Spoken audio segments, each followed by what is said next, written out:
Number 3 اور 4 ان دو آیات کریمہ کو ہم نے تلاوت کیا ہے۔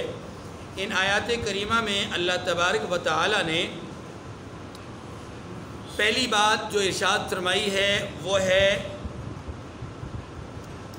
یتیم بچیوں کے ساتھ نکاح کی صورت میں انصاف نہ کر سکنے کے نتیجے میں حکم یہ ہے کہ یتیم بچیوں کے ساتھ پھر نکاح نہ کیا جائے۔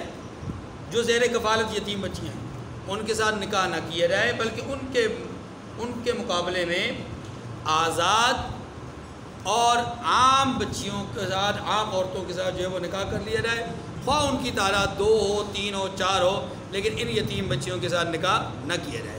اس کی وجہ گزشتہ درس میں ہمارے سامنے آئی تھی کہ دور جاہلیت میں یہ رسم موجود تھی، لوگوں میں یہ ایک جاہلیت یا یہ ایک رسم بد پائی جاتی تھی کہ وہ یتیم بچیوں کو اپنے زیر کفالت لے لیتے اور جن کا نکاح ان سے ہو سکتا تھا، جیسے چچا زاد ہوتے ہیں، تایا زاد، پھوپھو زاد، خالہ زاد وغیرہ، ان کا نکاح چونکہ ان لڑکیوں کے ساتھ ہو سکتا ہے تو نکاح ہو جانے کے چونکہ شرعاً جائز ہوتا ہے، اس لیے وہ کرتے یہ تھے کہ ان بچیوں کا مال دیکھ کر، ان کے حسن و جمال کو دیکھ کر ان کے ساتھ شادیاں کر دیتے، اور شادی کرتے اس لیے تھے تاکہ ایک تو مال ہاتھ آ جائے گا اور دوسرا پلے سے جیب سے بھی ان کو کچھ نہیں دینا پڑے گا، یعنی حق مار ادا نہیں کرنا پڑے گا، دیگر ان کی ضروریات اور معاملات کے حوالے سے اگر سستی ہو گئی تو کوئی پوچھنے والا نہیں ہوگا۔ تو شریعت مطالعہ نے کہا کہ اگر تم اس نیت سے ان کے ساتھ نکاح کرو گے تو یہ بے انصافی ہے، یہ ناانصافی ہے، یہ حقوق کو غصب کرنا ہے، لہذا یہ عمل درست نہیں۔ ناانصافی کا اگر اندیشہ ہے تو پھر تمہیں ان کے ساتھ نکاح کرنے کا حق نہیں۔ دوسری صورت یہ ہوتی تھی کہ لوگ اپنی ان بچیوں کے ساتھ جو زیر کفالت بچیاں ہوتی تھیں، یتیم بچیاں، ان کے ساتھ نکاح تو خود نہیں کرتے تھے، لیکن جن کا نکاح جائز تھا وہ نکاح خود تو نہیں کرتے تھے، لیکن دوسروں کے ساتھ نکاح کروانے میں بھی پس و پیش کیا کرتے تھے، ٹال مٹول سے کام لیتے تھے تاکہ وقت گزرتا جائے اور ان کے مال کو ہم ہتھیاتے جائیں، قبضہ کرتے جائیں، اور ان کے مال کے بارے میں ہم یہ کہیں کہ جناب اب تو اتنی مدت کے بعد آپ کا مال ختم ہو گیا۔ یہ دونوں معاملات ایسے تھے کہ اس میں نیتوں کا فطور تھا، تو شریعت مطالعہ نے کہا کہ چونکہ نیت کا فطور ہے، انصاف پورا نہیں کر سکتے، لہذا تمہیں چاہیے کہ تم ان بچیوں کے ساتھ نکاح نہ کرو بلکہ ان کا نکاح کسی اور سے کرو اور خود تم دوسری عورتوں سے نکاح کرو۔ ٹھیک ہے جی، ایک بات تو یہ تھی مکمل۔ اب اسی کے ضمن میں تعدد ازواج کا مسئلہ میں نے گزشتہ درس میں عرض کیا تھا کہ اسلام کو بدنام کرنے کے لیے کفریہ طاقتوں نے جن اعتراضات کو پیش کیا ہے یا جو حملے اسلام پر کیے ہیں، ان میں سے ایک حملہ قرآن پاک پہ ہے کہ جب تک یہ کلام، یہ کتاب دنیا میں موجود ہے، دنیا میں امن نہیں پیدا ہو سکتا، یہ ایک اعتراض ہے۔ دوسرا اعتراض یہ ہے کہ رسول اللہ صلی اللہ علیہ وسلم کے ماننے والوں نے لوگوں کو جبراً اسلام میں داخل کیا ہے، یعنی لوگوں کو جبراً مسلمان بنایا گیا ہے، ورنہ اسلام کوئی اتنی رغبت والی چیز نہیں کہ جس میں لوگ خود بخود داخل ہوں۔ یہ دوسرا بڑا اعتراض ہے۔ اور تیسرا بڑا اعتراض رسول اللہ علیہ وسلم کی ذات عالی پر ہے۔ آپ صلی اللہ علیہ وسلم نے بہت زیادہ شادیاں کی ہیں جو کہ نعوذ باللہ ان شیطانی قوتوں کے بقول کہ یہ ایک عیاش طبیعت، عیاش مزاج انسان کی نشانی ہوتی ہے کہ وہ اتنی زیادہ شادیاں کرے۔ میں اس کا جواب دیتا ہوں۔ چوتھی بات، وہ عام مسلمانوں کے حوالے سے بھی اعتراض کرتے ہیں کہ عام مسلمانوں کو بھی 4 شادیوں کی اجازت ہے، تعدد ازواج پر اعتراض ہے۔ تو پہلی بات، اسلام کے حوالے سے سب سے پہلا جو حملہ ہے وہ قرآن پاک پہ ہے۔ میں نے گزشتہ درس میں عرض کیا تھا مختصراً، اور آج بھی اسی کو اختصار کے ساتھ عرض کرتا ہوں کہ قرآن مجید پر یہ اعتراض کرنا کہ جب تک یہ دنیا میں موجود ہے امن نافذ نہیں ہو سکتا، امن قائم نہیں ہو سکتا، یہ اعتراض لغو ہے، بیکار ہے، عبث ہے۔ ہاں، اس کے پیچھے ایک وجہ ہے، اس اعتراض کے پیچھے ایک وجہ، اور وہ وجہ کیا ہے؟ وجہ یہ ہے کہ اس قرآن نے بتلایا ہے کہ ظالم کا ہاتھ روکو، اس قرآن نے بتلایا ہے کہ فتنہ پرور کا قلع کما کرو، اس قرآن نے بتلایا ہے کہ فقتلوہم، ان سے قتال کرو کہ جو تمہارے ساتھ ان قاتلوکم، تمہارے ساتھ قتال کریں۔ اس قرآن نے بتلایا کہ جو تمہارے خلاف برسر پیکار ہوں تم ان کا خاتمہ کرنے کے لیے، ان کا قلع کما کرنے کے لیے تم سیسا پلائی ہوئی دیوار بن جاؤ، بنیان مرصوص بن جاؤ، فضربوا فوق الاعناق کا کہ جو ہے وہ مصداق ان کی گردنوں کو اڑاؤ۔ یہ قرآن پاک نے کہا ہے۔ کب کہا ہے؟ ان لوگوں کے متعلق کہا ہے کہ جو فتنہ پرور ہیں، جو فسادی ہیں، جو دین اور دین والوں کو ستانے والے ہوں، اگر کافر ہیں اور وہ مسلمانوں کو کوئی نقصان نہیں پہنچا رہے، کافر ہیں اور اسلام کو کچھ نہیں کہتے، کافر ہیں اور اسلام کی بلندی کو اور عظمت کو تسلیم کرتے ہوئے خود اپنے آپ کو مغلوب رکھ کر زندگی گزارنا چاہتے ہیں، جزیہ دے کر کے، ٹیکس دے کر کے زندگی گزارنا چاہتے ہیں، تو شریعت یہ کہتی ہے کہ ان کی جان، ان کا مال، ان کی عزت، ان کی آبرو کی حفاظت کرنا مسلمانوں کی ذمہ داری ہے۔ اب قرآن نے ظلم کے خاتمے کی بات کی ہے، قرآن نے شرک کے خاتمے کی بات نہیں کی کہ شرک کو تم تلوار سے ختم کرو، نہیں۔ قرآن نے کفر کو خاتمے کی بات نہیں کی کہ کفر کو تم جو ہے وہ تلوار سے ختم کرو، نہیں۔ کفر کو ختم کرنا، شرک کو ختم کرنا، رسومات باطلہ کو ختم کرنا، ظلم اور عدوان کو ختم کرنا، ان کو ختم کرنے کے لیے یاد رکھیے قرآن پاک نے الگ الگ مزاج دیا ہے کہ ظلم کو روکو تلوار سے، لیکن شرک کو روکو تلوار سے نہیں، عدوان کو روکو تلوار سے، لیکن اس کے مقابلے میں کفر کو روکو تلوار سے نہیں۔ کفر جو ہے وہ اپنی جگہ پہ کفر، کافر اپنی جگہ پہ کفر میں مبتلا ہے، ہوتا رہے، آپ کو اس کے خلاف تلوار اٹھانے کی اجازت نہیں جب تک کہ وہ مسلمان کے خلاف یا اسلام کے خلاف، شعائر اللہ کے خلاف، دین کے کسی ایک مسئلے کے خلاف اٹھ نہیں کھڑا ہوتا، آپ کو اس کے خلاف اٹھنے کی اجازت نہیں۔ اس سے پتہ چلا کہ شریعت مطہرہ نے، یعنی جس کلام مقدس نے ہماری رہنمائی کی ہے، جو کتاب مبین ہدایت ہے اور ہدایت ہدی للعالمین ہے اور ہدی للمتقین کا ذریعہ ہے، یہ ہدایت کا ذریعہ ہے، وہ کتاب تو سراپا امن کا درس دیتی ہے۔ اس کا اول سے آخر تک تمام کا تمام سبق اسی بات پہ ہے کہ دنیا میں امن کیسے نافذ ہو۔ امن کے نفاذ کے لیے اس کلام مقدس نے جہاد کی بات کی ہے، نفاذ امن کے لیے۔ وَلَوْلَا دَفْعُ اللَّهِ النَّاسَ بَعْضَهُمْ بِبَعْضٍ لَهُدِّمَتْ صَوَامِعُ وَبِيَعٌ وَصَلَوَاتٌ وَمَسَاجِدُ يُذْكَرُ فِيهَا اسْمُ اللَّهِ كَثِيرًا۔ اگر یہ جہاد نہ ہوتا تو مساجد ہیں، کلیسے بھی نہ بچتے، مساجد تو مساجد ہیں، چرچ بھی نہ بچتے، کوئی عبادت خانہ دنیا میں قائم نہ رہتا۔ یہ جہاد ہے جس کی برکت سے اللہ ظالم کا ہاتھ ان لوگوں کے ذریعے سے رکواتے ہیں۔ گویا جہاد ظلم کے خاتمے کا نام ہے، جہاد کفر کے خاتمے کا نام نہیں ہے۔ یہ لوگوں کو ایک غلط قسم کی تصویر دی گئی ہے کہ مسلمان کافروں کو مٹانا چاہتے ہیں، نہ، مسلمان کافروں کو مٹانا نہیں چاہتے، مسلمان تو اللہ کے اس پیغام کو لے کر کے چل رہے ہیں، اما ہدیناہ السبیل اما شاکرا و اما کفورا، دو راستے دکھا دیے، یہ ہدایت کا راستہ ہے، یہ کفران نعمت کا راستہ ہے، یہ شکر گزاری کا راستہ ہے، یہ کفران نعمت کا راستہ ہے، یہ اللہ کی طرف چلنے کا راستہ، یہ شیطان کی طرف چلنے کا راستہ، یہ حزب اللہ کا راستہ، یہ حزب الشیطان کا راستہ، قرآن پاک نے واضح بتا دیا۔ اب مرضی ہے اما شاکرہ و اما کفورا، شکر گزار بنے یا ناشکرہ بنے، یہ وہ اس کی مرضی ہے۔ شریعت اس پر آپ کو، مجھے، اسلام کے ماننے والوں کو پابند نہیں کرتی کہ دنیا میں جو کافر لوگ ہیں، کفر رکھنے والے لوگ ہیں یا کفر کرنے والے لوگ ہیں، ان کو آپ تلوار سے مٹاؤ، تیر سے ملاؤ، ان کو نیزوں سے مٹاؤ اور ان کو خلاف جو ہے وہ برسر نہیں، شریعت نہیں کہتی۔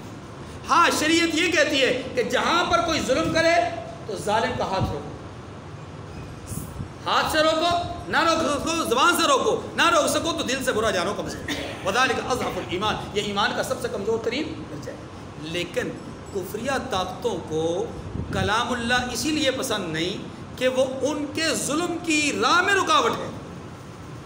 کفریہ طاقتوں کو کلام اللہ اس لیے پسند نہیں، اس پر اعتراض کیا ہے؟ اس پر اعتراض، اصل میں اس کے اعتراض کی وجہ یہ ہے کہ کافر یہ سمجھتے ہیں کہ جب تک کلام اللہ موجود ہے ہم دنیا میں ظلم نہیں کر سکتے۔ بے دریغ لوگوں کے مال کو ہتھیا نہیں سکتے، بغیر کسی رکاوٹ کے لوگوں کے مال پہ قبضہ نہیں کر سکتے۔ جب ہم کہیں جانے کی کوشش کریں گے یہ راستے میں رکاوٹ بننے کی کوشش کریں گے، اور یہی تو وجہ ہے کہ انہوں نے اسلام کے اس مقدس ترین اساسی اور بنیادی سلسلے پر اعتراض کیا ہے کہ قرآن جب تک دنیا میں موجود ہے امن نافذ ہے۔ ان کے نزدیک امن یہ ہے کہ پوری دنیا کو ہم یرغمال بنا لیں تو پوری دنیا میں امن ہے۔ دیکھیے نا، افغانستان کے اندر 37 ممالک کی افواج آئیں، کس لیے آئیں؟ کہ جی ہم امن نافذ کرنا چاہتے ہیں۔ 21 سال تقریباً رہے وہاں پر اور امن نافذ نہیں کر سکے، لیکن ان کے بقول ہم نے امن نافذ کر دیا۔ ان 21 سالوں میں وہاں شورش رہی، وہاں فتنے رہے، وہاں فسادات رہے، خانہ جنگی رہی، لوگوں کا قتل عام ہوتا رہا اور انہی کے ہاتھوں سے ہوتا رہا، انہی کی افواج کرتی رہی، انہی کا بارود چلتا رہا، انہی کا اسلحہ استعمال ہوتا رہا، لیکن وہ یہ سمجھتے ہیں کہ ہم امن نافذ کر رہے ہیں۔ کیوں؟ اس لیے کہ ان کے بقول جو ہمارا دشمن مٹتا جائے امن پیدا ہوتا جائے۔ حالانکہ یہ اسلام کی تعلیم نہیں ہے، اسلام کی تعلیم یہ نہیں ہے۔ اسلام کی تعلیم یہ، اسلام نے رسول اللہ صلی اللہ علیہ وسلم کی حیات طیبہ میں 56 جنگیں وہ لڑی جو حضور صلی اللہ علیہ وسلم کی جماعت صحابہ کرام جا کر کے لڑتی رہی، اور 27 جنگیں وہ ہیں جن میں حضور علیہ السلام بنفس نفیس شریک ہوئے۔ 56 اور 27 یہ مجموعی طور پہ 80 سے زائد جنگیں۔ ان جنگوں میں مجموعی طور پر مسلمانوں اور کفار کی طرف سے 341 لوگ مارے گئے۔ 80 سے زائد جنگیں اور 341 لوگ تقریباً مارے گئے دونوں طرف سے۔ اور یہاں تو ایک معمولی جنگ میں ہزاروں نہیں لاکھوں لوگ مر جاتے ہیں۔ آپ بتائیے امن کا پیغام یہ دے رہے ہیں، وہ دے امن کا پیغام تو اس ذات عالی نے دیا ہے جس نے کہا کہ رات کی تاریکی میں جا کر دشمن پہ حملہ مت کرنا، جس نے کہا کہ اگر معاہدہ کرو تو معاہدہ ختم ہونے سے پہلے حملہ مت کرنا، جس نے یہ کہا ہے کہ بوڑھوں پر جا کر حملہ مت کرنا، جس نے یہ کہا ہے کہ بچوں پر جا کر حملہ مت کرنا، عورتوں کو زد و کوم مت کرنا، کسی کی سرزمین پر جا کر کے اس کے باغات کو مت اجاڑنا، اس کی فصلوں کو مت کاٹنا اور ان کے درختوں کو مت کاٹنا، کھڑی فصل کو تباہ مت کرنا۔ یہ تعلیم ہے، یہ امن کی باتیں ہیں، یہ شر کی باتیں ہیں۔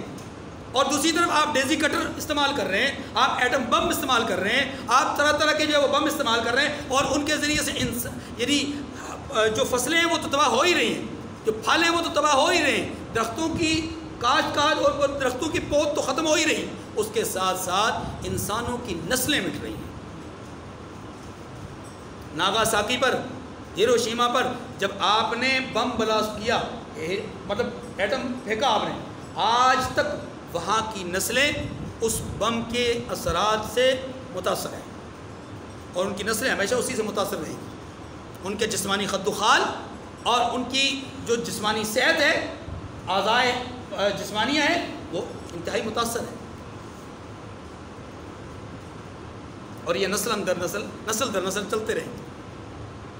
امن آپ کر رہے ہیں، یہاں اسلام کر رہا ہے۔ تو قرآن پاک نے امن کی بات کی ہے تو دشمن کو، دشمنان امن کو یہ امن نہیں لگتا۔ ظاہر ایک فسادی آدمی ہوگا تو اس کو فساد میں اصلاح نظر آئے گی، اس کو فساد میں، جیسے شرابی کو شراب میں صحت نظر آتی ہے، افیون پینے والے کو، استعمال کرنے والے کو اسی میں صحت نظر آتی ہے۔ چرس اور دوسری چیزیں یا نشہ آور چیزیں استعمال کرنے والوں کو انہی میں صحت نظر آتی ہے۔ اگر وہ چیزیں ان کو نہ ملے تو وہ کہتے ہیں بیمار ہو گیا، تڑپ رہا ہوں، میرا علاج کرو، مجھے دوائی دو، وہ دوائی سمجھتا ہے۔ بات سمجھ آ رہی کہ نہیں؟ تو دشمن جو ظلم کرنے والا ہے وہ ظلم کو ہی امن سمجھتا ہے، اور قرآن یہ کہتا ہے کہ ظلم امن نہیں ہے، ظلم کا خاتمہ امن ہے۔ بس اتنی بات سمجھ آ گئی نہیں؟ تو قرآن پاک پر اعتراض کرنا ان کا عبث اور بیکار۔ دوسرے نمبر پر جو ان کا اعتراض ہے وہ ہے اس بات پہ کہ مسلمان لوگوں کو جبراً مسلمان بنا رہے ہیں۔ میں اس پہ عرض یہ کروں گا کہ رسول اللہ صلی اللہ علیہ وسلم کی حیات طیبہ میں یا آپ صلی اللہ علیہ وسلم کے بعد خلفائے راشدین کی خلافت کے زمانے میں یا ان کے بعد مسلمان حکمرانوں کی قیادت اور حکمرانی میں کوئی مثال دے دیجئے، کوئی واقعہ بیان کر دیجئے کہ جہاں پر لوگوں نے، حکمرانوں نے یا باشعور مسلمانوں نے یا کسی صاحب حیثیت اور صاحب علم مسلمان نے کسی کو زبردستی اسلام میں داخل کیا ہو۔ یہ بات سمجھ گئی؟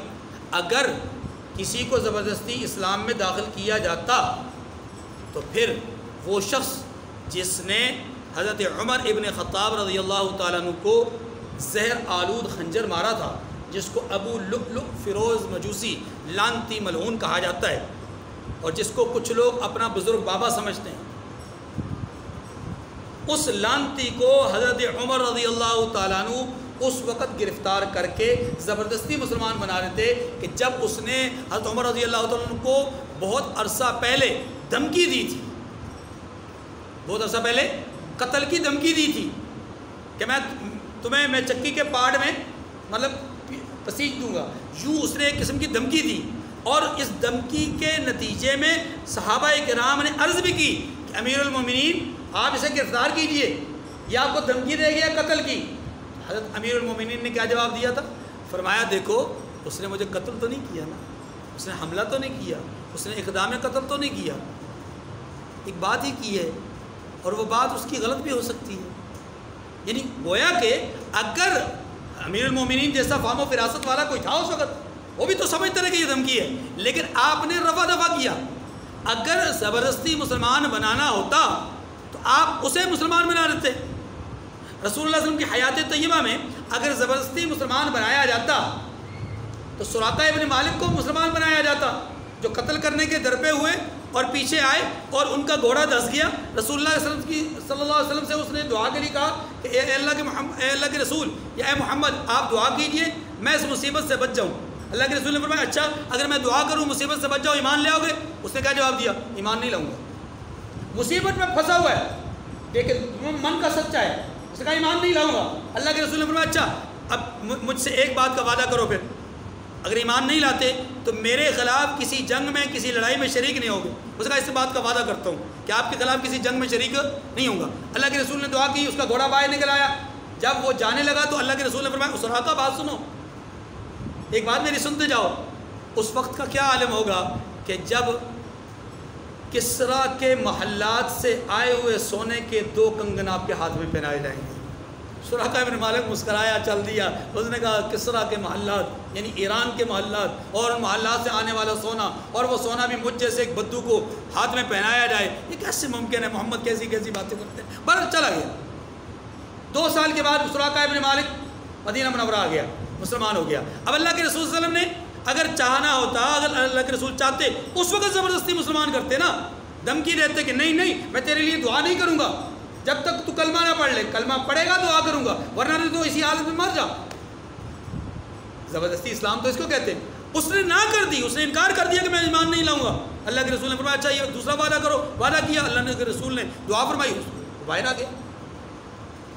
لیکن جب اس کا دل چاہا 2 سال کے بعد مکہ سے واپس آیا اور آ کر کے ایمان قبول کیا، اور ایمان قبول کرنے کے بعد پھر ایک وقت آیا کہ امیر المومنین عمر بن خطاب رضی اللہ تعالیٰ عنہ نے کسریٰ سے آئے ہوئے مال غنیمت کے لیے پکارا این سراقہ ابن مالک، سراقہ ابن مالک کہاں ہیں؟ لوگوں نے کہا جی وہ گھر پہ ہیں، بلائے گئے تو کہا اپنا ہاتھ آگے کرو، رسول اللہ صلی اللہ علیہ وسلم کی بشارت پوری ہوتی ہے۔ سراقہ کی آنکھوں سے آنسو نکل رہے۔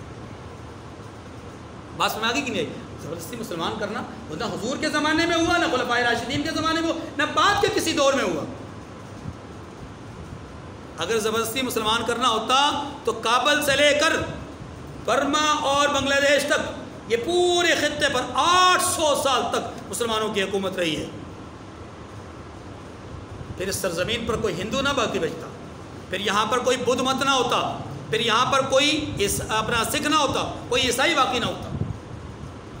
لیکن آپ دیکھتے ہیں کہ یہاں پر ہندو بھی رہے، بدھ مت بھی رہے، اور عیسائی بھی رہے، اور آج تک موجود ہیں، یہودی بھی موجود ہیں۔ اس کا مطلب یہ ہوا کہ مسلمانوں نے کبھی بھی جبراً کسی کو مسلمان نہیں، ہاں مسلمانوں کے کلمے، مسلمانوں کے ایمان کو دیکھ کر، ان کے عمل کو دیکھ کر لوگ مسلمان ہوئے۔ قادسیہ کے میدان سے واپس آ رہے تھے، 10,000 کا لشکر ہے، صحابہ اکرام اور تابعین کا 10,000 کا لشکر ہے، واپس آ رہے ہیں، اور راستے میں عیسائیوں نے اپنی لڑکیوں کو 400 لڑکیاں نوجوان برہنہ اور نیم برہنہ حالت میں انہوں نے راستے میں کھڑی کر دی تاکہ یہ ان کی نظر پڑے، اور نظر پڑتے ہی ان کا ایمان کمزور پڑ جائے۔ سعد بن ابی وقاص رضی اللہ تعالیٰ عنہ جو اس وقت اس جماعت کے سپہ سالار تھے، آپ کی نگاہ فراست نے بھانپ لیا کہ آگے معاملات خراب ہیں، آپ اپنی لشکر سے مخاطب ہو کر کے کہنے لگے لوگوں نگاہوں کی حفاظت کرنا، جنت تمہاری انتظار کر رہی،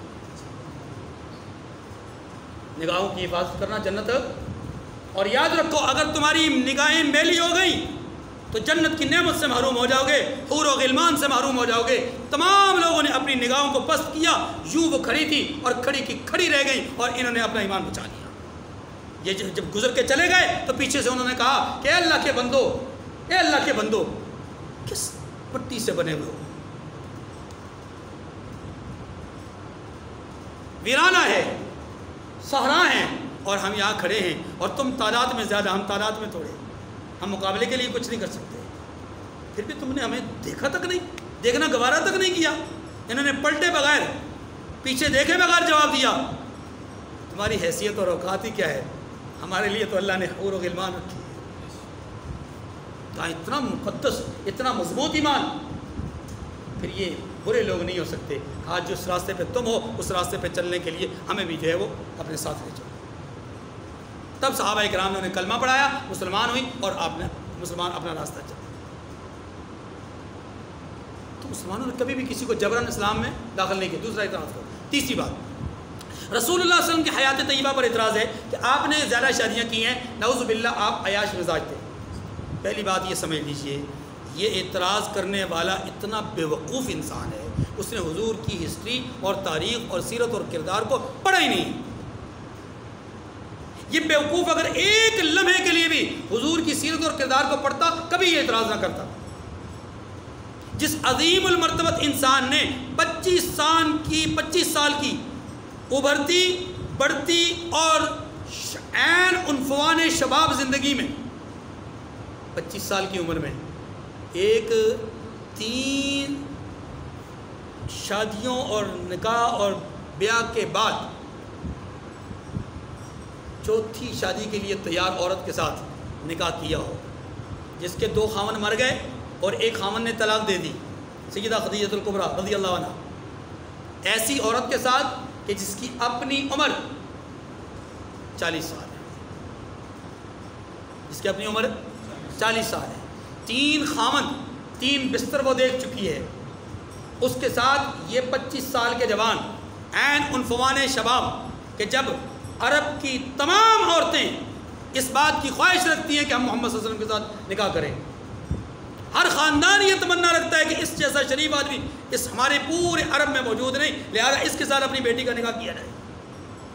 ایسے حال میں یہ 25 سال کے جوان 40 سال کی بوڑھی عورت سے نکاح کرتے ہیں اور 25 سال کی زندگی اس بوڑھی عورت کے ساتھ گزارتے ہیں۔ 25 سال عمر پہلے بیت گئی، 25 سال کی عمر مزید وہ اس بوڑھی عورت کے ساتھ مطلب بیتتے ہیں اور اس کے ساتھ گزارتے ہیں۔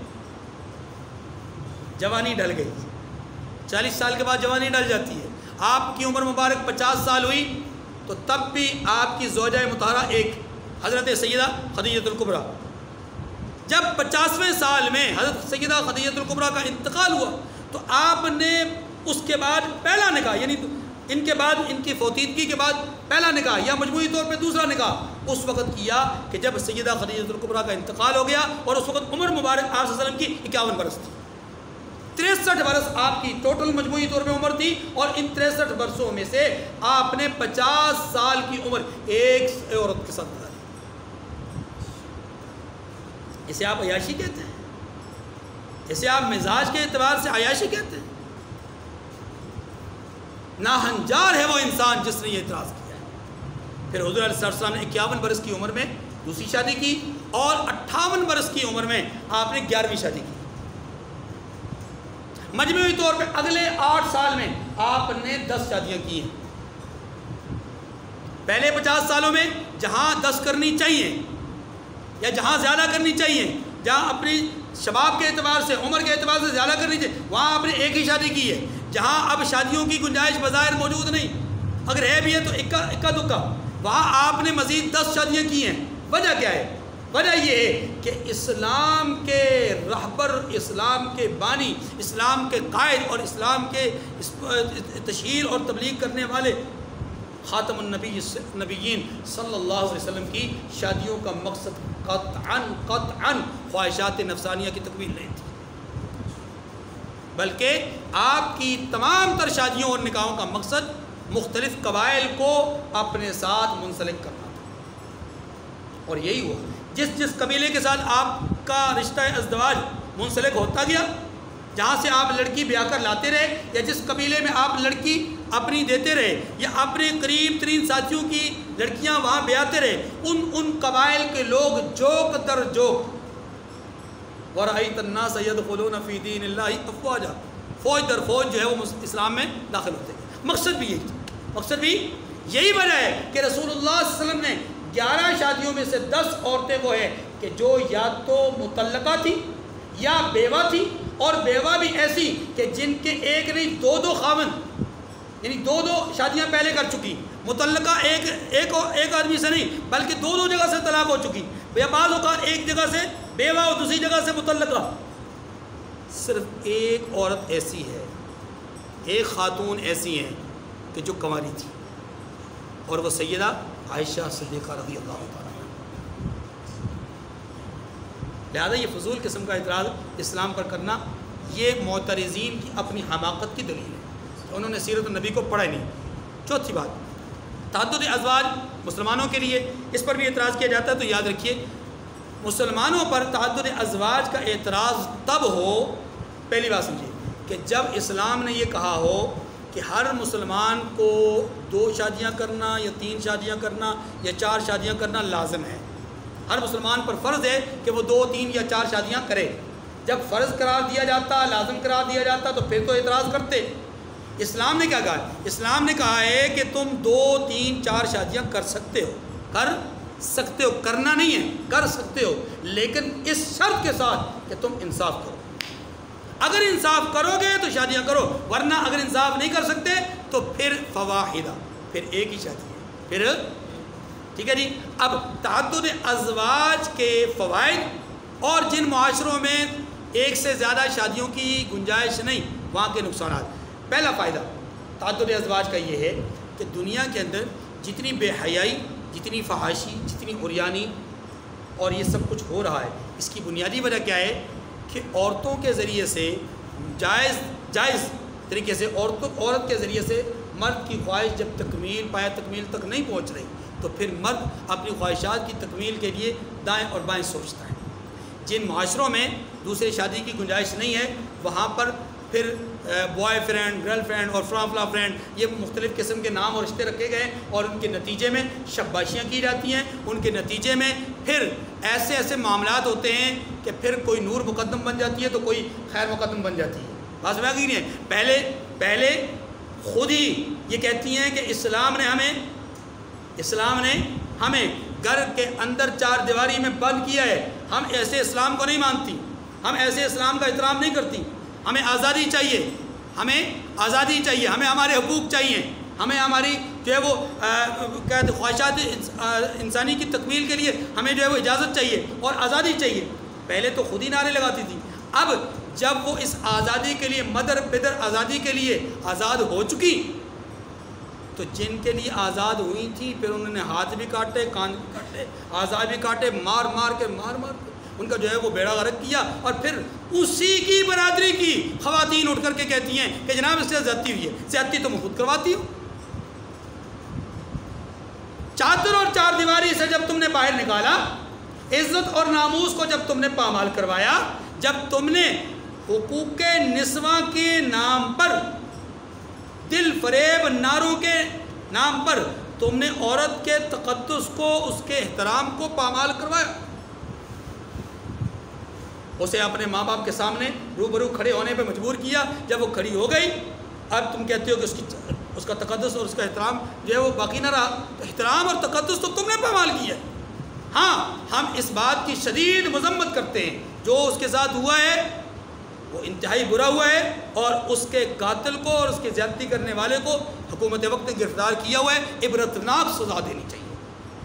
لیکن اس عبرتناک سزا دینے کے ساتھ ساتھ ہماری خواہش ہے، ہمارا مطالبہ ہے، آئندہ کے لیے اس نعرے کو لے کر کے اٹھنے والی خواتین اور ان بینروں کو لے کر کے روڈوں پہ آنے والی خواتین اور ان جلوسوں اور ان جو ہے وہ جلسوں پر پابندی لگا دی جائے، جس کے نتیجے میں ہماری مائیں، بہنیں، بیٹیاں اور ہماری بچیاں جو ہے وہ زیادتیوں کا شکار ہو رہی ہیں۔ پر تو اسلام نے یہ تعلیم دی ہے کہ آپ اگر انصاف کر سکتے ہیں 2 3 4 شادیاں کر لیں۔ اس کا فائدہ کیا ہوگا کہ مرد کی خواہشات نفسانیہ کی تکمیل جائز طریقے سے ہوگی تو وہ ناجائز راستہ اختیار نہیں کرے گا۔ دوسرا فائدہ یہ کہ فطرتی طور پر معاشرے میں بچیوں کی پیدائش نسبتاً بچوں کے زیادہ ہے۔ اگر اجازت نہ دی جائے زیادہ شادیاں کرنے کی تو پھر بہت ساری بچیاں اپنے گھروں کی نہیں بن سکتی، یعنی کہ ان کا نکاح نہیں ہو سکتا۔ اس لیے بہتر ہے، اچھا ہے کہ جو لوگ انصاف کر سکتے ہیں وہ لوگ 2 3 4 شادیاں کریں، ٹھیک ہے جی۔ اور اگر انصاف نہیں کر سکتے تو پھر اسلام نے یہ کہا ہے کہ پھر ایک ہی شادی، پھر دوسری شادی نہیں۔ اب دیکھیے وَإِنْ خِفْتُمْ أَلَّا تُقْسِطُوا فِي الْيَتَامَىٰ فَانكِحُوا مَا طَابَ لَكُم مِّنَ النِّسَاءِ مَثْنَىٰ وَثُلَاثَ وَرُبَاعَ۔ اور اگر تم کو اس بات کا خوف ہو کہ یتیم لڑکیوں کے بارے میں انصاف نہ کر سکو گے تو ان کے سوا، یعنی ان کو چھوڑ کر جو عورتیں تمہیں پسند ہوں 2 2 یا 3 3 یا 4 4 ان سے نکاح کر لو۔ یہ گنجائش دی ہے، اجازت دی ہے۔ یہ کیا دی ہے؟ اجازت میں اور حکم میں فرق ہوتا ہے، یہ واضح رکھیں۔ یہ ایسی ہے جیسا کہ ایک آدمی سفر پہ جانا چاہتا ہے، رمضان کا مہینہ ہے تو اجازت ہے کہ وہ روزہ نہ رکھے، اجازت ہے، لیکن اگر روزہ رکھ کر سفر کرنا چاہتا ہے، عزیمت کے راستے پہ اختیار کرنا چاہتا ہے تو اس کی بھی اجازت ہے اور اس پہ ثواب اور اجر ملے گا، اس پہ ثواب اور چلیے فَإِنْ خِفْتُمْ أَلَّا تَعْدِلُوا فَوَاحِدَةً أَوْ مَا مَلَكَتْ أَيْمَانُكُمْ۔ اور اگر اس بات کا اندیشہ ہو کہ سب عورتوں سے یکساں سلوک نہ کر سکو گے تو ایک عورت کافی ہے، یا لونڈی جس کے تم مالک ہو، یا لونڈی جس کے، یہ بھی ایک اعتراض کیا جاتا ہے کہ یہ مسلمان لونڈیوں سے حقوق کے تمتع حاصل کرتے ہیں، حقوق زوجیت والے جو حقوق ہیں وہ حاصل کرتے ہیں، تو یہ تو بڑی زیادتی ہے جی، کسی عورت کو اپنا پابند بنانا اور اپنی ملکیت میں لانا۔ دیکھیے اس کا جواب یہ ہے، اسلام سے بہت پہلے لونڈی اور غلام کا تصور تھا۔ اسلام نے لونڈی اور غلام کا تصور نہیں دیا، اسلام سے بہت پہلے تھا۔ اب اسلام نے کیا کیا؟ اسلام نے یہ کیا ہے کہ اسلام نے یہ کہا ہے کہ اگر تم نے قسم اٹھائی توڑ دی تو کفارہ ادا کرو۔ کیا کرو؟ تو کفارے میں پہلی بات کیا کی کہ غلام آزاد کرو، پہلی بات یہ۔ اگر غلام نہیں ہے تو پھر اگلی بات، اچھا جی آپ نے ایلا کر لیا، قسم کھا لی اپنی بیوی کے بعد نہ جانے کی، پھر اس کے لیے کفارہ ادا کرنا ہے تو کیا کرنا ہے جی؟ پہلے غلام آزاد کرو، فلاں معاملہ ہے جی اس میں پہلے غلام آزاد کرو، فلاں معاملہ ہے اس میں پہلے غلام۔ تو اسلام نے کیا کیا؟ اسلام نے غلاموں کی آزادی کے مختلف حیلے بہانوں سے بات کی، اور اس کے نتیجے میں کیا ہوا؟ اسلام سے پہلے لوگ راہ چلتے بچے یا کسی آدمی کو پکڑ کر کے اپنا غلام بنا لیتے تھے۔ اسلام نے کیا کیا ہے؟ اسلام نے غلاموں کو آزاد کرنے کے فضائل بیان کیے، اور اتنے فضائل بیان کیے کہ صحابہ کرام میں سے بعض وہ صحابہ ہیں کہ جنہوں نے اپنی زندگیوں میں 1، جنہوں نے 5، جنہوں نے 10، بعضوں نے درجنوں میں اور بعضوں نے سینکڑوں میں، اور بعض وہ ہیں جنہوں نے ہزاروں میں غلاموں کو خرید کر کے آزاد کیا ہے۔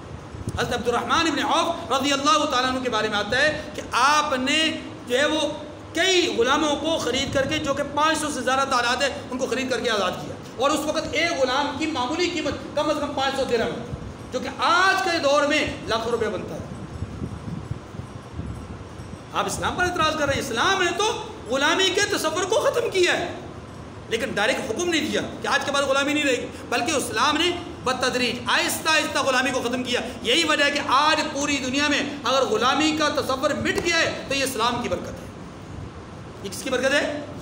ورنہ کیسر و کسرا نے تو لوگوں کو اپنا غلام بنا رکھا تھا۔ چلیے ذالک ادنی الا تعولوا، فرمایا اس سے تم بے انصافی سے بچ جاؤ گی۔ کس سے؟ اگر 2 یا 3 یا 4 میں انصاف نہیں کر سکتے تو پھر ایک شادی کر لو، اس سے تم بے انصافی سے بچ جاؤ گے۔ اللہ تعالیٰ مجھے اور آپ کو توفیق عمل نصیب فرمائے۔ اگلی آیت سے متعلق بات جو ہے وہ انشاءاللہ اگلے درس میں ہوگی۔ وآخر الدعوانا الحمد للہ رب العالمین۔